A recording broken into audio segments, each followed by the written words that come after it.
የነው መሳይ ፕሮፌሰር ተሾመ እንግዲህ በ7 ዓመት ያልተሳካውን በአንድ ዓመት አሳካን ሲል ሊሆን ይችላል አሉ እርሶ ያው ባለው ሁኔታ በአንዳንድ ነገሮች ተነስቶ ግን ሆኗል ወይ እውነት በትክክል ሆኗል በትክክል እነሱ የሚሉት ነገር ተደርጓል የተባለውስ ገቢ ከምን የመነጨ ነው በአንድ ዓመት ውስጥ አገኘን የሚሉት የኢኮኖሚ ገቢ ከንግድ ነው እንግዲህ ከውጭ ንግድ ገቢ የተገኘ ነው ምናልባት ቡናን ጠቅሷል የወርቅ ምርትን ጠቅሷል እነዚህ ነገሮች አሳድገዋል ለማለትም ሞክሯል ግን በእነዚህ በኩልስ ያለው ትክክለኛ መረጃ ምንድነው የሚል ነው ኢትዮጵያ በፊት በራሷ አቅም በራሷ ለሀገር ውስጥ ፍጆታ የምታውላቸው ምርቶች አሁን ከውጭ እየገቡ ነው ለምሳሌ ሽንኩርትን ብንወስድ ከታንዛኒያ እየገባ እንደሆነ እንሰማለን አሁን ሰሞኑን በስፋት መረጃው እንደወጣው ስጋ ከኡጋንዳ እየገባ ነው ወደ ውጭ የምናወጣቸው ምርቶች እያደጉ መምጣት ሲገባቸው ጭራሽ ለሀገር ውስጥ ፍጆታ እንኳን የሚተርፉ ነገሮችን ከውጭ ያመጣን እንገኛለንና እውነት ያለው መረጃስ ትክክል ነው ወይ የቀረበው ያሉት ትክክል ይሁን አይሁን መረጃውን በደንብ ካላየነው በስተቀር ለማለት አንችልም ይሁን አይሁን የሚለውን ለማወቅ ማስረጃውን ማየት ይኖርብናል እነሱ ቁጥርን ጠባቂዎች እነሱ ናቸው ማስረጃውን የሚሰጡት እነሱ ናቸው እነሱ እስከተቆጣጠሩት ድረስ ችግር ላይ ነን ሁላችንም ያለ ነው የእንትኑን ነው የገቢውን ጉዳይ ነው የገቢው ጉዳይ እንደምታሳውሰው እናንተ ፕሮግራም አድርገንበት ተነጋግረንበታል የሌለ አይነት ታክስ የለም ኢትዮጵያ ውስጥ አሁን ከ13 ከ14 በላይ ታክሶች ዘርዝረን አስቀምጠን ነበር ታስታውስ እንደሆነ ያ ሁሉ እየተሰበሰበ ምናልባትም የሚሉትን ገቢ ሊያስገኝ ሊሆን ይችላል በጥሩ መልክ ያየሁት ነው ነገሩን ሁለተኛ በወርቅና በቡና የተነሳው የገቢ ጉዳይ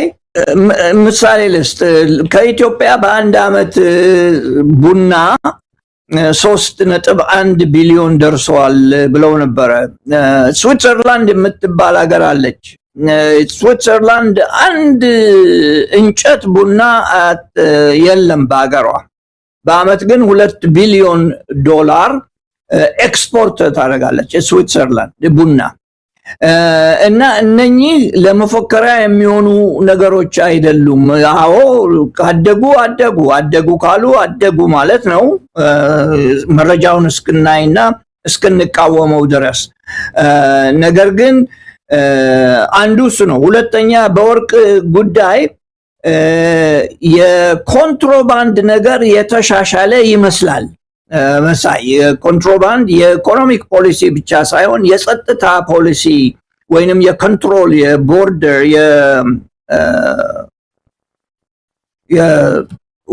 ወገን ወይንም ደግሞ ቦርደር ላይ ለመከታተል የቻሉ ይመስለኛል ያንን ያቆሙ ባይሆን ተቆጣጥረውታል በቡናም ሆነ በወርቅ በኩል ያ ትንሽ መሻሻል ያሳየ ይመስለኛል ሌላ ደግሞ ወርቅ በብዙ ወደ ውጪ እየወጣ ነው እኔ እንደሚመስለኝ ከየቦታው የሚመረተው ወርቅ ብቻ ሳይሆን ተንኮል ይከፍተዋልና ምናልባትም ወደ ከሱዳን የሚመጣ ወርቅ በአንዳንድ ቡድኖች የሚመጣ ወርቅ ለነሱ መሳሪያ መግዣ እንዲመቻቸው በኢትዮጵያ በኩል ያለፈ በዛ ስር ተመዝግቦ የሚያልፍ ያለ ይመስለኛል ስለዚህም ነው መሳይ የዓለም ባንክና IMF የኢትዮጵያ ብሔራዊ ባንክ ወርቅ ከመግዛት ቢቆጠብ ይሻላል የወርቅ ገበያ ውስጥ ባይገባ ይሻላል ብለው ከሁለት ሳምንት በፊት ነው እንደዚህ ማስጠንቀቂያ አውጥተው ነበርና እነኚህ በሙሉ ይሄ አደገ የሚለውን ለማዳበር አደገ የሚለውን የፖለቲካ ሁኔታ ለማስተካከል የተደረጉ ይመስለኛልና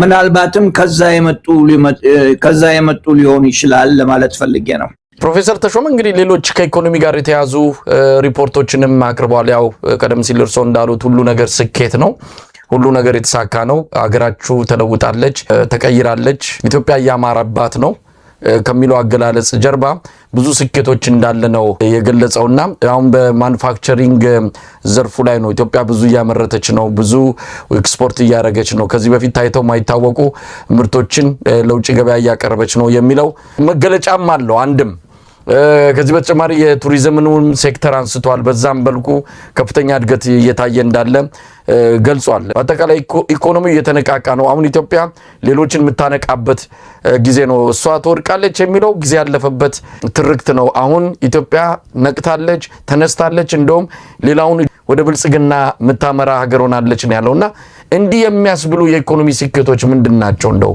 ፕሮፌሰር ተሾመ ታስታውሱ እንደሆነ ባለፉት 5-6 ዓመታት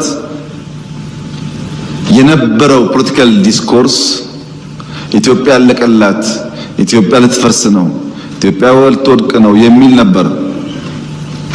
ኢትዮጵያ አትወድቅም ብዬ በተደጋጋሚ አነሳላችሁ ነበር። ኢትዮጵያ አትወድቅም አይደለም አሁን እምላችሁ፣ የወደቁ ታነሳለች።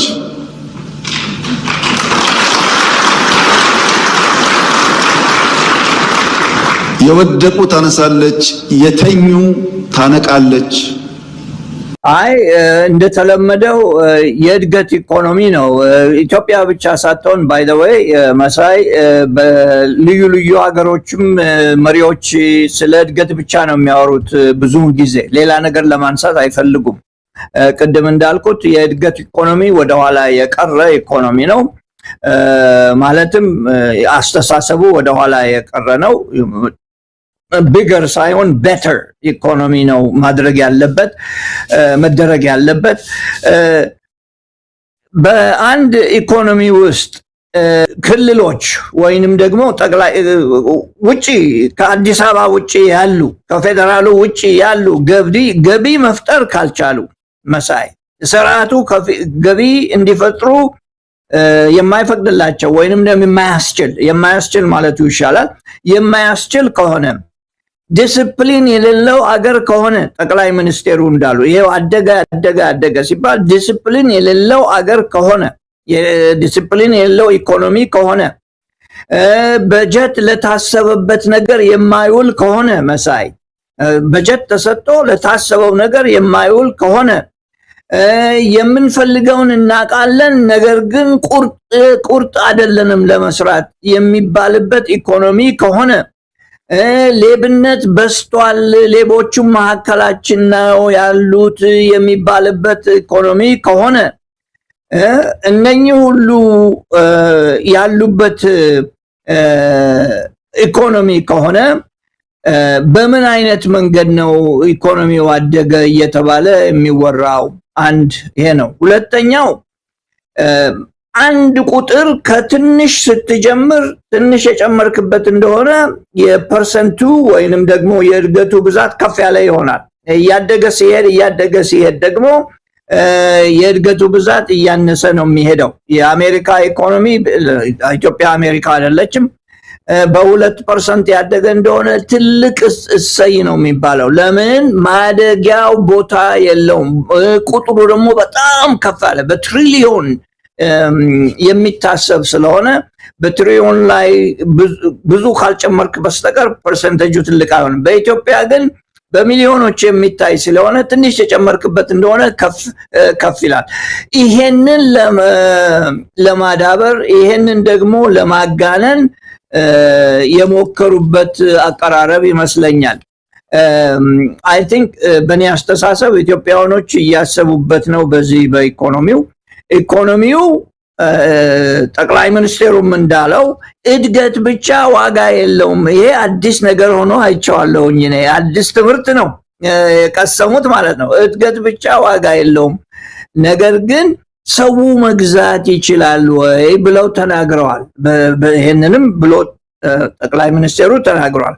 ይሄን እኛም ያተኮርንበት ነገር ነውና ሰው መግዛት ካልቻለ፣ ቤት ኪራዩን መክፈል ካልቻለ፣ ልጆቹን ማስተማር ካልቻለ፣ ለራሱ ምግብ በቀን በሳምንት የማይበቃው ከሆነ፣ ደሞዙ ይሄንን የማይሸፍን ከሆነ የእድገት ነገር ልም ብሎ ይጥፋ፣ ዋጋ የለውም፣ ምንም የሚጠቅም ነገር የለውም። የሚጠቀሙት የተወሰኑ ሰዎች ሊሆኑ ይችላሉ። እሱም ጠቅላይ ሚኒስትሩም እንዳለው መኪና ይሁት የሚነዳውን መኪና ነው ያሉት። እንዳውም አሁን ሳስታውስ የሚነዳውን መኪና ይሁት ነው ያሉት። በሀብታምና በድሃ መካከል ይህን ያህል ልዩነት ካለ ኢትዮጵያ ውስጥ እድገቱ ለማን ነው? ለተወሰኑ ሰዎች ነው። ይሄንን ነው ስንል የከረም ነው። የኢኮኖሚክ ሪፎርሙ ድሆችን በጣም በድሏል ብለን ተናግረናልና ድሃው ደግሞ ትንሽ አይደለም። ኢትዮጵያ ውስጥ አብዛኛው ህዝብ ድሃ ነው። ስለዚህ ስለ አብዛኛው ህዝብ ነው እኛ የምናገረውና የምንቆመውም የምንሟገተውም ለነሱ ነውና የተወሰኑ ሰዎች ኢኮኖሚን ሊነዱ አይችሉም። ኢኮኖሚን የሚነዳው መካከለኛ ገቢ ያለው ህዝብ ነው። እንደምታውቀው መካከለኛ ገቢ ትሆናለች ብለው ፕሮሚስ ያደረጉን መለሰ ነፍሳቸውን ይማርና በፊት እንዳልኩት ያለፈው ጊዜ ስንገናኝ እንዳልኩት 2015 መጥቶ ጠፋ ሄደ። ከዚያም ጠቅላይ ሚኒስቴሩ ሲመጣ በ2025 መካከለኛ ገቢ ያላቸው ሀገር እንሆናለን ብለው ነበር። እሱም መጥቶ ጠፋ። 25 መጥቶ ሄደ እና እንደዚሁ ብቻ በምኞት የምንኖር ሀገር ሆነናልና የቀረበው አቀራረብ በፓርላማ ላይ ምኞትን የሚያሳይ ከዚያም በላይ ደግሞ ወደፊት ለታሰበው ነገር ምናልባት መመቻቸት ለማዘጋጀት የተደረገ አቀራረብ ነው ብዬ ነው ማየው። መሳይ ፕሮፌሰር ተሾመ አሁን መጨረሻ ላይ አነሱት የኢትዮጵያን መካከለኛ ገቢ ደረጃ ላይ በ2005 ደርሳለች የሚለው እቅድ መክሸፉን የዓለም ባንክ ያስታወቀበትን እናነሳዋለን። ፋኦም እንደዚሁ የጠቀሰው ነገር አለ። ኢትዮጵያን ከምግብ ሰብል ወይም ደግሞ ከምግብ ዋስትና ጋር በተያያዘ የሆነ ቦታ ለማስቀመጥ ምን ላይ ትገኛለች የሚለውን ለመበየን በቂ የሆነ መረጃ እንደሌለ ዳታ እንደሌለ በመግለጽ የአብይ አህመድን የፓርላማ የውሸት ሪፖርት ያጋለጠበት ሪፖርት ወይም ደግሞ ዘገባ ነው ያወጣው። ወደሱ መጣለው። ግን አንድም ኢኮኖሚውን ከሚለኩ ነገሮች ያ ኢኮኖሚ ምን ያህል የሥራ ዕድል ፈጥሯል የሚል ነው። አብይ አህመድ የሥራ ዕድል የፈጠረበት ወደ 5 ሚሊዮን ነው የጠቀሰው። ምናልባት ያ በአንድ ዓመት ይሁን የገለጸበትን በትክክል ሙሉን ፕሮግራም መስማት ያስፈልጋል። ግን 5 ሚሊዮን የሥራ ዕድል የፈጠረ ኢኮኖሚ ነው በሚል በዝርዝርም ያስቀምጧል። አብዛኛው የጉልበት ስራ የሚሰራበት እነዚህ በመናፈሻ ስራዎች ላይ የሚቀጠሩትንም ጭምር የሚያካትት ወደ ውጭ ሀገር ወደ አረብ ሀገራት የሚላኩ በቤት ሰራተኝነት የሚያገለግሉ ኢትዮጵያውያንንም ሴቶች የሚመለከት ይመስላል። በአጠቃላይ ግን ስራ እድል የፈጠረ ኢኮኖሚ ነው ያለን ብሏል። ትክክል ነው ወይ?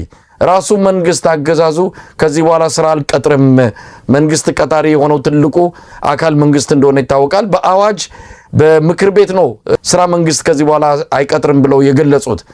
አሁን ስራ መቅጠር የቻሉት ኢኮኖሚው አድጎ ነው ወይስ እውነት ትክክል እነዚህ የሚሏቸው ሰዎች ስራ አግኝተዋል? በሌላ በኩል ኢትዮጵያ ውስጥ ሰራተኛ እንጂ የጠፋው ስራ አልጠፋም ብሏል። በዚሁ በሪፖርቱ ላይ የስራ ዕድል በሚመለከት በጣም ጥሩ ስኬት ካየንበት አመት አንደኛው ይሄ አመት ነው።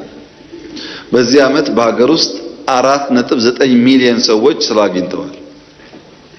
የውጭ የስራ ስምሪት ከ600 ሺህ በላይ ሰዎች ስራ አግኝተዋል።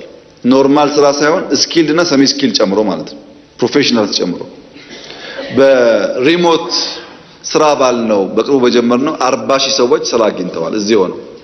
በድምሩ ከ5 ሚሊዮን ሰው በላይ ስራ ያስገኘ ኢኮኖሚክ እንቅስቃሴ ነበረን። የስራ ዕድልን በተመለከተ 4.95 ሚሊዮን ሰዎች ስራ አግኝተዋል ተብሏል። 5 ሚሊዮን ሰዎች ቆጥሮ ሪፖርቱን ያቀረበው ወይንም ደግሞ ይሄ በኢንዱስትሪ የቀረበ ሪፖርት መሆኑን ለማየት አቅቶናል፣ አልቻልንም። ገለልተኛ የሆነ ቢሮ የለም እነኚህን ቁጥሮች ለማሳየትና እውነት ለመሆናቸው ከየት እንደመጣ ይሄንን አናቅም። እንደሚሆነው በዋጋ ግሽበት ወይንም ንረትና በሰራተኞች ስራ ማጣት ላይ ገለልተኛ ቢሮ መኖር አለበት። ከጠቅላይ ሚኒስቴሩ ቢሮ ውጪ ገለልተኛ መኖር አለበት። ያ እስከሌለ ድረስ እነኚህ ቁጥሮች ትክክል ናቸው ለማለት አንችልም። ከዚያም በላይ ደግሞ 40,000 ሰዎች በሪሞት ስራ አግኝተዋል ተብሏል። 40,000 ሰዎች በሪሞት ስለሆነ ማንም እኔም አላቅም ማን እንደሆነ ማስረጃ ሊሰጡን አይችሉም። 40,000 ሰዎች እንዲሁ ቁጥር ነው የተሰጠው እና በሪሞት ስራ ማግኘት ተችሏል ተብሏል።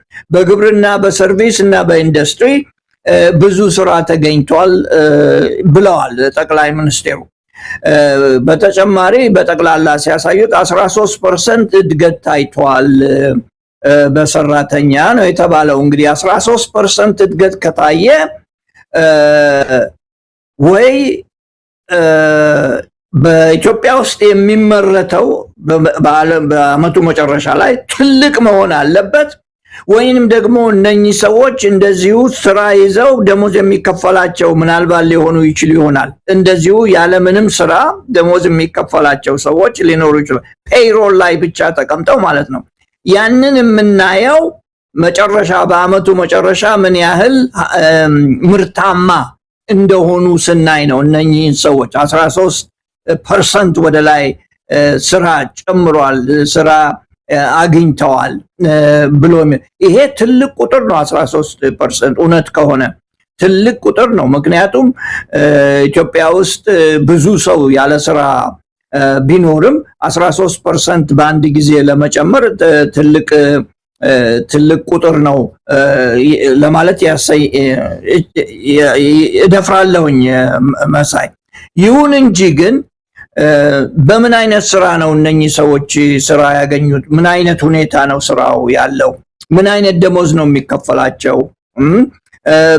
ደሞዝ ብቻ ሳይሆን ደግሞ የሚያወጡት ወጪ ምን ያህል ነው የሚለውን መታየት አለበት። ከዚህ ጋር የጠቃሚ ነው ለማለት ራሳቸውን መደገፍ ይችላሉ ወይ? ጠቅላይ ሚኒስትሩ እንዳለው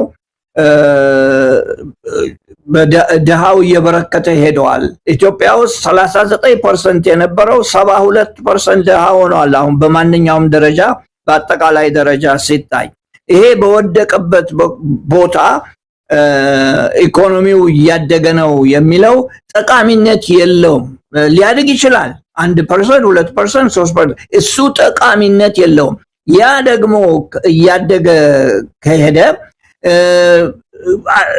5% አደገ እንበል ኢኮኖሚው፣ የህዝቡ ቁጥር በ6% ካደገ ዋጋ አጣ ማለት እኮ ነው መሳይ። የህዝቡ ቁጥር በዛው እኩል እያደገ ከሄደ አቅም አጣ ማለት ነው እድገቱ። ስለዚህ እድገቱ ብቻ አይደለም ዋናው መታየት ያለበት፣ ሰው ለኑሮው በቂ መተዳደሪያ ያለው ወይ፣ የድሃው ቁጥር እየቀነሰ ሄዷል ወይስ እየጨመረ ሄዷል የሚለው ነው ጥሩ ኢኮኖሚ የሚያደርገው። እነሱ መስራት ያለባቸው ያደገ ኢኮኖሚ ብቻ አይደለም፣ እሱ ብቻ መሆን የለበትም፣ ጥሩ ኢኮኖሚ እንዲኖር ማድረግ አለባቸው የሚል አስተሳሰብ ነው ያለኝ። እንግዲህ ፕሮፌሰር ተሾመም ዓለም አቀፍ ቁጥሮች ያው አብይ አህመድ እስካሁን ለሚያቀርባቸው የኢኮኖሚክ ስኬቶች ቀደም ሲል እርሶ እንዳሉትም ማረጋገጫ የለውም። አንዱ ማረጋገጫ እንደው የህብረተሰቡ የኑሮ ደረጃ ከፍ ብሏል ወይ ነው። ህብረተሰቡ ቢያንስ የተሻለ ከትናንት የተሻለ ነገር አግኝቷል ወይ ነው። በ27 ዓመት በ17 ዓመት ያላገኘነውን በአንድ ዓመት አገኘን ሲባል ሰው ባለፉት 27 ዓመት ሲኖርበት ከነበረ የሆነ ፈቅ ያለ ነገር ጠረጴዛው ላይ የሆኑ የሚበሉ ነገሮችና ትንሽ ችግሩን የሚያቃልል ነገር የተሻለ አግኝቷል ወይ የሚለው ነው መመዘኛ። ታዲያ ሁሉ ጊዜ እንደሚባለው ኢኮኖሚ የሰው ልጅ ለውጥ ነው፣ ሌላ ነገር አይደለም።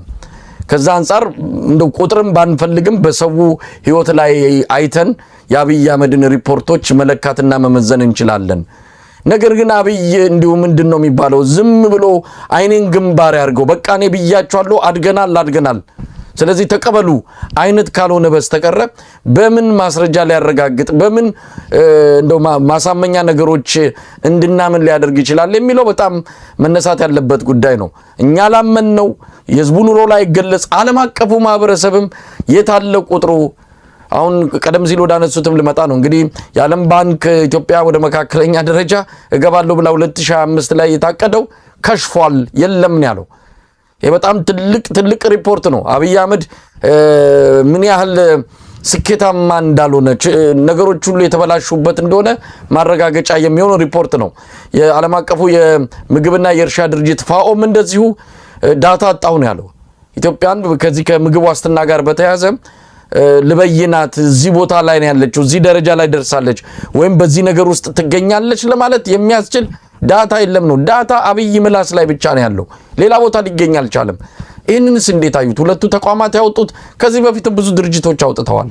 ትክክል ነው ባልከው ሁኔታ እስማማለሁኝ። አንደኛ ስንለው የነበረው ማስረጃ የለም፣ ዴታ የለም፣ ወደፊት ይህንን እናሳምራለን ብለው ቃል ገብተዋል። ሊያሳዩን የሚሞክሩት ከዚህም ሄደው እያዩ የመጡ ኢትዮጵያ ወደፊት ገስግሳለች፣ ከዚያም ደግሞ ከዚህ ሄደው በፊት ከኛ ጋራ በኢህአደግ ላይ ያላቸውን አስተሳሰብ የምናቀው ሰዎች አሁን ሄደው መልካም ስራ እየተሰራ ነው ምናምን የሚሉ ብዙዎች አሉ። የነኚህ መልካም ዜና ማቅረብ ጠቃሚነቱ እስከዚህ ማለት ለፕሮፓጋንዳ ይጠቅም ይሆናል። ምክንያቱም የሚያምኑ ሁሌም ያምናሉ፣ ያላመኑ ደግሞ አሳየኝ እስቲ የሚለውን ይጠይቃሉ። እንደኔ አይነቱ ካላየው አላምንም የሚል አለ እና እቺኑ ኮሪዶር የታጠበች በውሃ በዝናብ የታጠፈች የምትሄደውን ኮሪዶር ልማት እያለ እሷን ያቀርባል። ከዚያም ደግሞ በየቦታው የተሰሩ አንዳንድ የመዝናኛ ቦታዎች አሉ። የሚዝናናው ማን እንደሆነ ሸረሪት ድር ያደረበት ቦታ ሆኗል። እኔ እንደሚገባኝ፣ እኔ እንደምሰማው፣ እኔ እንደምረዳው እነኚህ ሁሉ እድገት ነው ተብሎ የመጡ ነበሩ። በጎርፍና በውሃ እየታጠቡ የሚሄድ ልማት ሲባል መሳይ፣ እድገት ሲባል ከሰሪው ካመጣቸው ሰው እና ካመጣቸው መንግስት አልፈው ለሌላ ትውልድ የሚጠቅሙ ናቸው። ልማት የሚባለው እሱ ነው። አየህ፣ ዛሬ ትንሽ መንገድ ሰርተ ነገ ከታጠበ ይሄ ልማት አይደለም። ይሄ ገንዘብ አጠፋህ ማለት ነው። የአገርን ሀብት በተንክ ማለት ነው ያለ ጥቅም። ልማት ሲባል ወደፊት ትውልድ የሚጠቀምባቸው ከሰራቸው ሰው እድሜ የበለጠ የሚቆዩ ከሰራቸው መንግስት የበለጠ አሳልፈው ብዙ መንግስትን የሚያስተናግዱ ነገሮች ናቸው ልማት የሚባሉት። ኢትዮጵያ ውስጥ ይህን ያህል ልማት በዚህ በብልጽግና አገዛዝ ብዙ አልታየ። የታየው ምንድነው? የሚሰሩ መንገዶች አሁን እየታጠቡ በክረምቱ እየታጠቡ ይሄዱ። ብዙ ቪዲዮ እየወጣ ነው።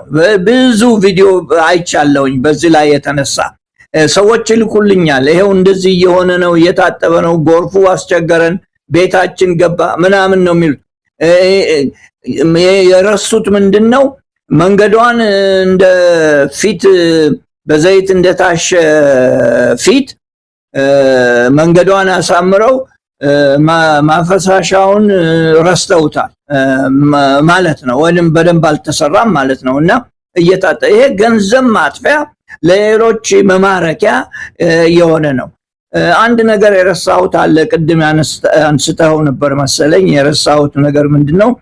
በኮንፈረንስ ብዙ ቱሪስቶች ይመጣሉ። ኮንፈረንስ እያደረግን ነው ኢትዮጵያ ውስጥ ብዙ ኮንፈረንስ ይደረጋል አሉ። እንዳውም የኢትዮጵያ አየር መንገድ 21 ሚሊዮን ሰዎች አምጥቶ አዲስ አበባ ድረስ አመላልሷል የሚል እንግዲህ ይሄ ሁሉ ከተቆጠረ አዲስ አበባ እግሩን ያስቀመጠ በሙሉ ቱሪስት ከሆነ በቱሪስት ብቻ ቁጭ ብለን ለማነው ማለት ነው። የኔ እንዳልኩት ካሁን በፊት በቱሪዝም ብቻ ወይም በቱሪስት ሀብት የለማ ሀገር ለብቻው የለም።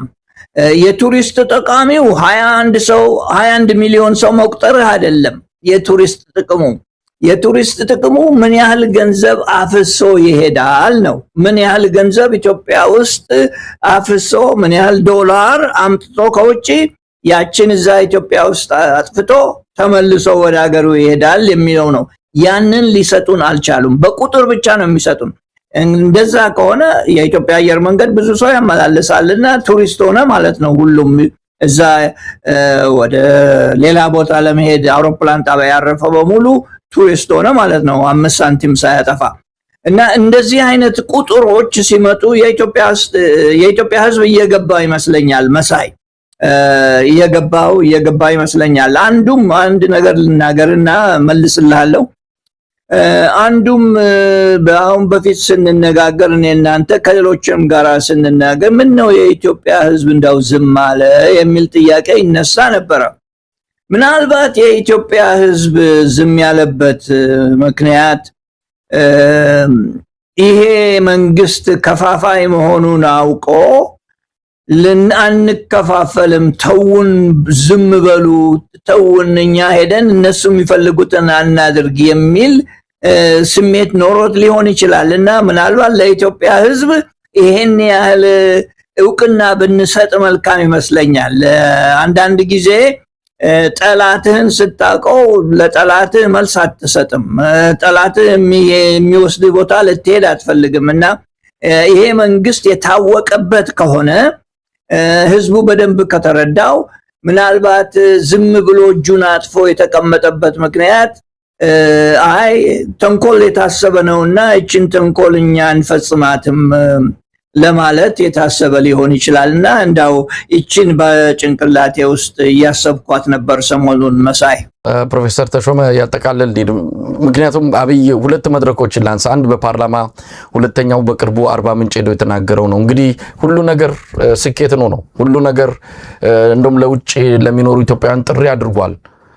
ያደገች ያለች ሀገር ስለሆነች ቁልቁል እየሄዱ ካሉ ሀገራት ከምትኖሩ እዚህ ያደገች ወዳለች ሀገር ብትመጡ ይሻላል ነው። ይደንቃችኋል፣ ይገርማችኋል።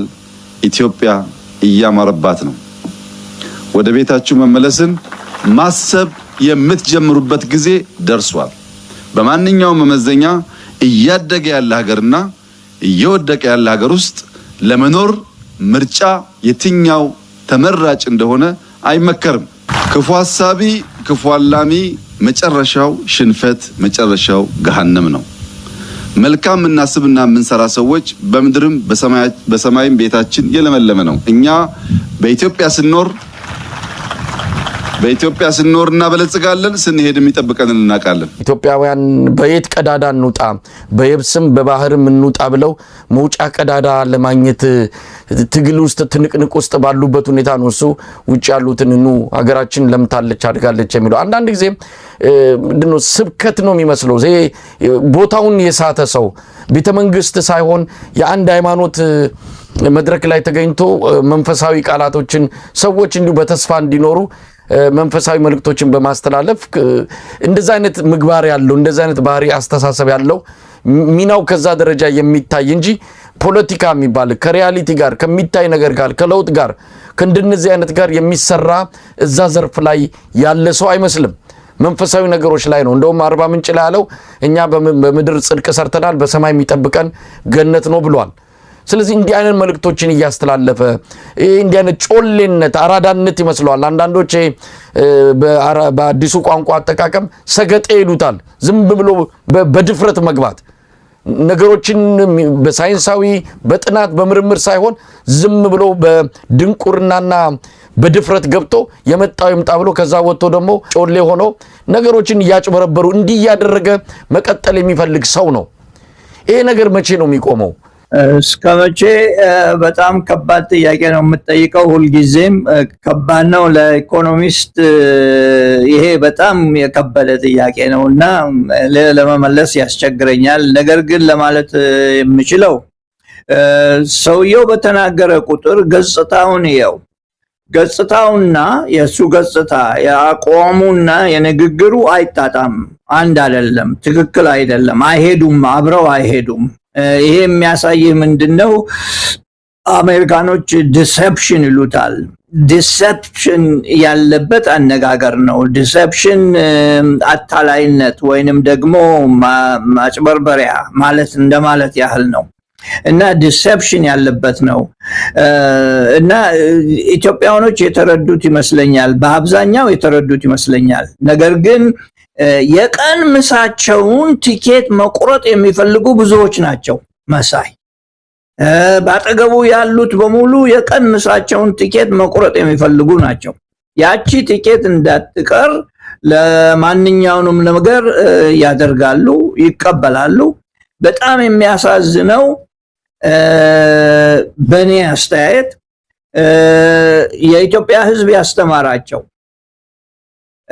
ውጭ ሀገር ድረስ ሄደው የተማሩ ከዚያም በላይ ደግሞ ብዙ ያውቃሉ፣ ብዙ ኤክስፒሪየንስ አላቸው ብለ የምታስባቸው ሰዎች አዙረው ነገርን ለማየት አለመቻላቸው ያሳዝነኛል። ይሄ እንደኔ ያስቡ ወይንም ደግሞ እንደሌላ ሰው ያስቡ ማለት አይደለም።